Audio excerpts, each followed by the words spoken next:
Well, my warm up and jog this morning felt like I did them on newborn baby horse legs. It's just wobbling and dropping out from under myself everywhere I went.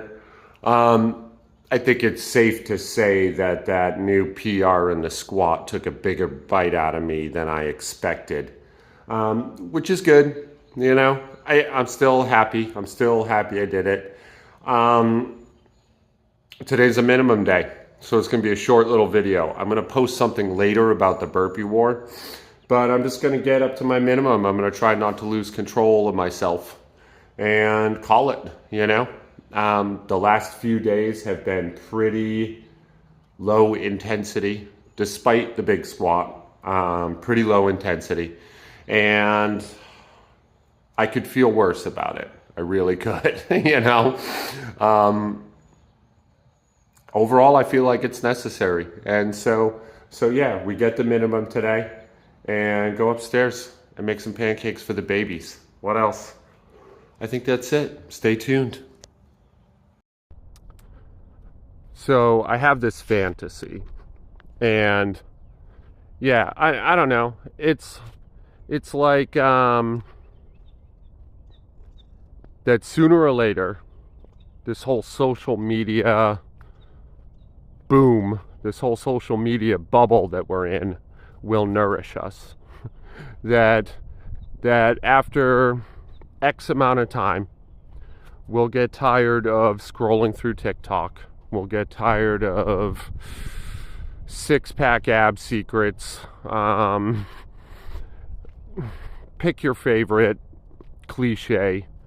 Pick your favorite trending topic. And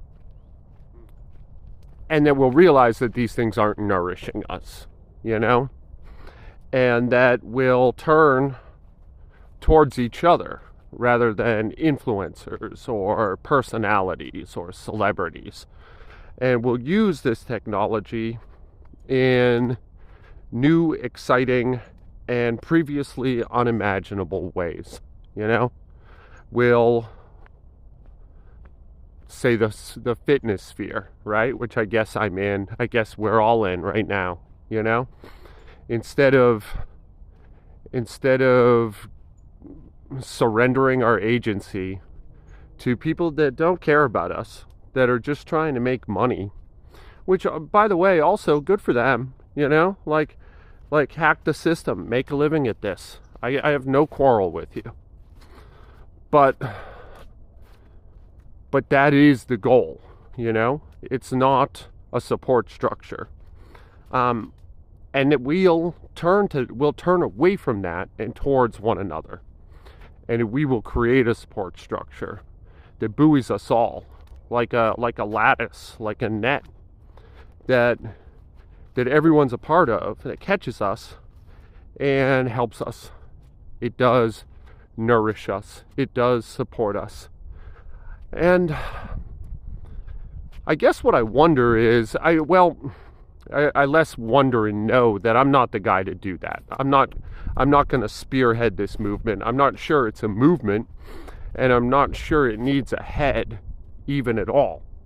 Like a net doesn't need a spearhead, not really, you know? And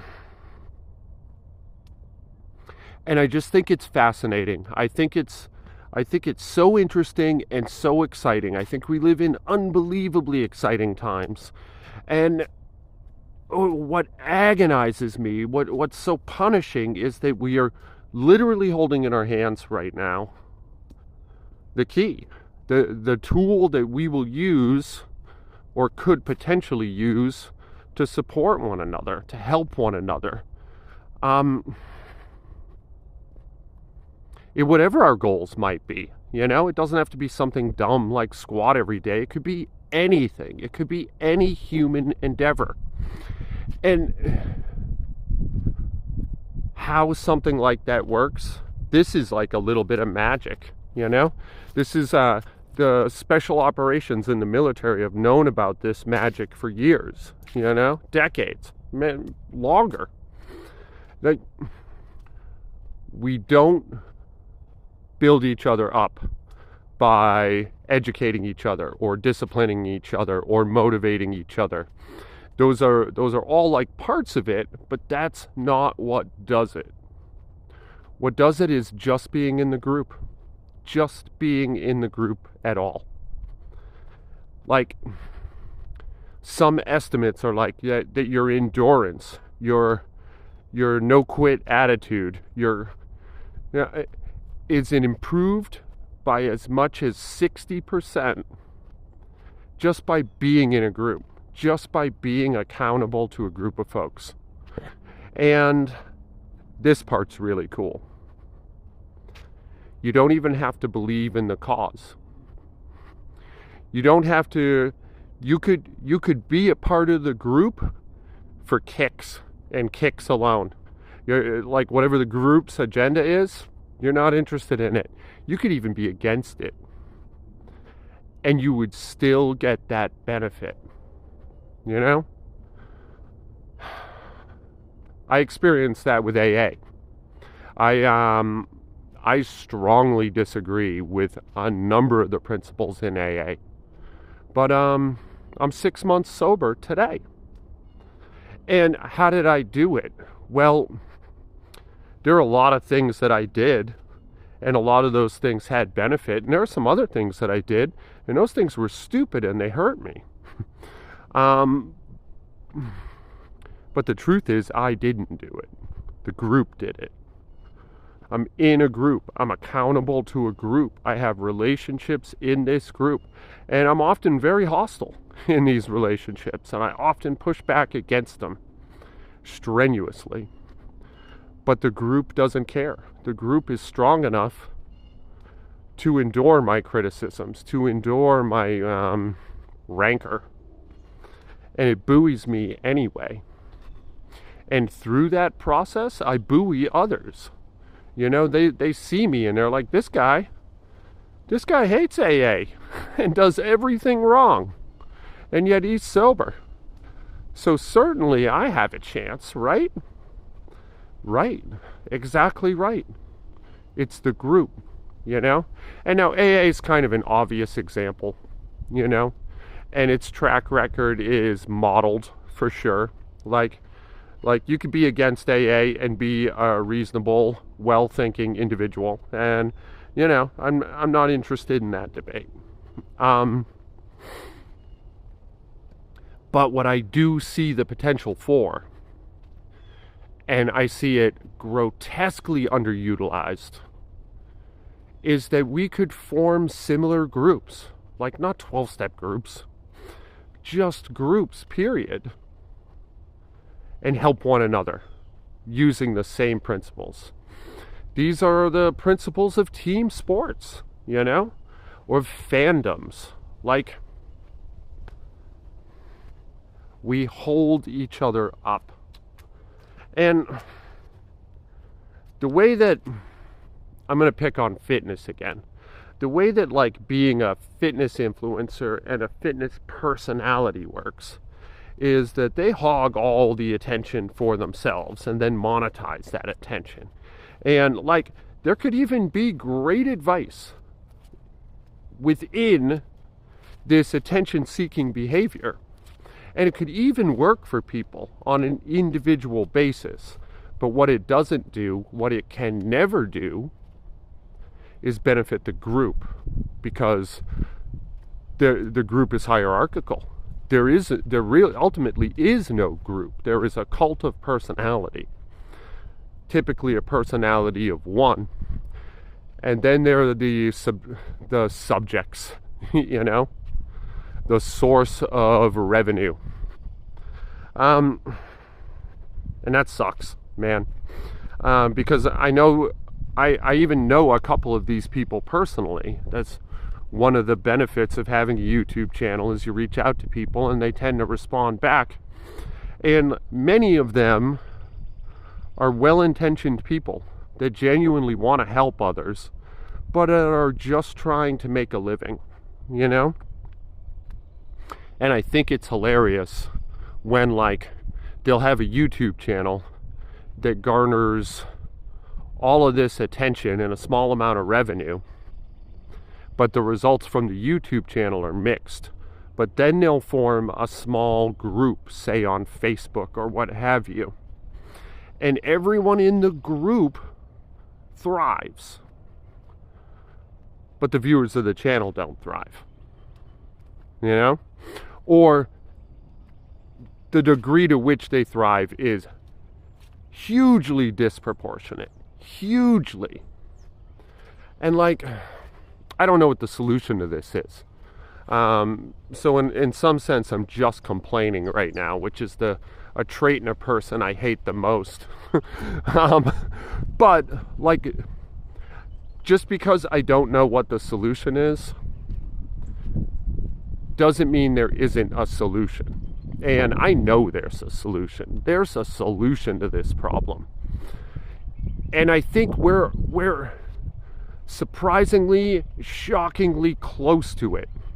It's something that's just adjacent to what we're doing now. You know, we could help each other. We really could.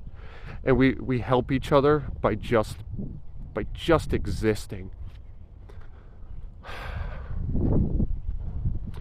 So that's my fantasy, is to crack the code on that, to figure out a way to invite people into a group that cares about their outcomes, that's not bullying, you know, that's not trying to sell you something, and to just watch it do what groups do. Which is get stronger, which is grow. You know, to teeter on the bleeding edge of thriving. Everything good that humanity's ever done is done by groups. They're not individualistic pursuits. We're not Hamlet, you know? We need each other, and we're in this together. And that's part of the game. So yeah, that's my pseudo-philosophical rant for today. I was doing Kang Squats, and I used the same structure. 5-pound jumps. Just trying to get my body to do anything that I asked it to. And unsurprisingly, after I got over about 110 pounds, I started feeling really good, and my body started moving really well. I was even tempted to go for a PR on this. I got up to 170, which is my daily minimum. Although it's a Kang squat and not a proper squat. Kang squat's harder, so I give myself a little leeway on that. And yeah, I almost went for it. I think I need to hit 190 or 195 for a PR in the Kang squat. Now, PRing a Kang squat, that's not a meaningful goal. Like, I do think I know I hit 185. I might have hit 190. But it was ugly. Like, was it a strict Kang squat, really? I don't know. You know, and I don't care. It's not a lift I care about that much. It's a lift I use to, when I'm feeling like the Tin Man, when I'm kind of herky-jerky and creaky, it's a really good lift for that, you know? And I like to get as low as possible in the Kang squat. And then come up either by reversing that kind of pseudo good morning, or just bursting up from the bottom, you know, like kind of a proper squat. Although at that low, I do find that my squat's not really a squat. And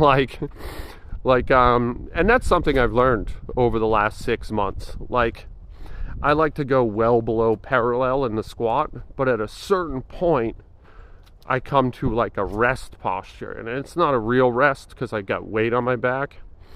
But when I drop that low, that's not good, you know?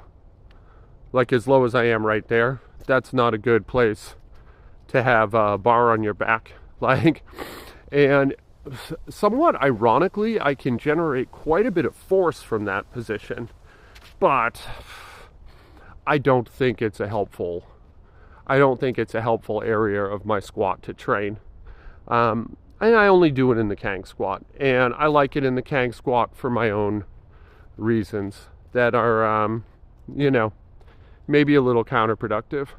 Hey man, I don't care. You know, that's just me. That's just one of the ways in which I'm a weird person. I think I'm gearing up for the 170.